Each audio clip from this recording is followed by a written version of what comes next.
বন্ধুরা, আজকে একটি সুন্দর ঘটনা তোমাদের মধ্যে আমি শেয়ার করতে যাচ্ছি। আমার নাম মৌমিতা চক্রবর্তী। আমি কলকাতার একটি শহরে থাকি। আমার পরিবারে আমার মা এবং আমি থাকি। আমার বাবা মারা গিয়েছেন আরও 6 বছর আগে।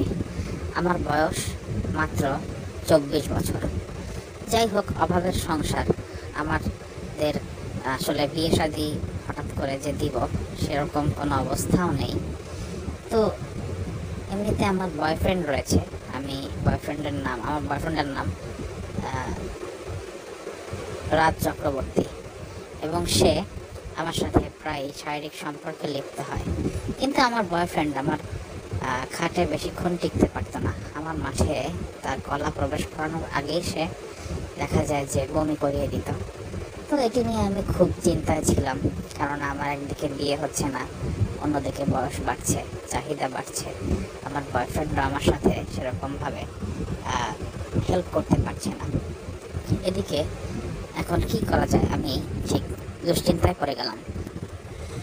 এরকম ভাবনাতেই আসলে আমাদের বাড়িতে কাজের দেখাশোনা করার জন্য একটি ছেলেকে রাখা হয়। তার বয়স মাত্র 16 বছর এবং তার নাম খগেন চক্রবর্তী। এই খগেন গ্রাম থেকে এসেছে শহরে কাজ খোঁজার জন্য, এবং সেই সুবাদে আমাদের বাসায় তাকে কাজের সুবাদে রাখা হয়েছে। তো যা হোক, সে আমাকে অনেক রেসপেক্ট করতো। আমার মা আমাকে যত রকম ফুড ফরমাইশ ছিল সেগুলো সে সেরে দিত এবং আমাদের বাসার সব কাজ দেখাশোনা করত। তো খগেন দেখা যেত যে কাজ শেষ করে দুপুরবেলা মাঝে মধ্যে ঘুমিয়ে যেত। তো আমি দুপুরে যখন মুভি দেখতাম বা আমি যখন আমার অবসর সময় পার করতাম, দেখা যেত যে আমি খগেনের রুম অর্থাৎ গেস্ট রুমের সামনে দিয়ে যেতাম, দেখতাম ও লুঙ্গি পরে শুয়ে রয়েছে। তো একদিন এরকম আমি আমার মা বাসায় নেই, আমি গেলাম, দেখলাম যে ও ঘুমোচ্ছে, কিন্তু ওর কলাটা দাঁড়িয়ে আছে, লুঙ্গিটা একদম উপর হয়ে আছে। আমি একদমই অস্থির হয়ে পড়লাম এই দৃশ্য দেখে। আমি খগেনকে ডাকলাম, এই খগেন ওঠ। সে উঠলো, উঠে বললো, মৌমিতা দি, বলো তোমার জন্য আমি কী করতে পারি।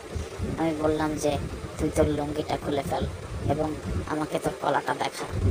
সে হঠাৎ করে অপ্রস্তুত হয়ে গেল এবং ভয় পেয়ে গেল। আমি বললাম, ভয় পাওয়ার কোনো কারণ নেই খগেন, তুই শুধুমাত্র আমাকে আদর করবি।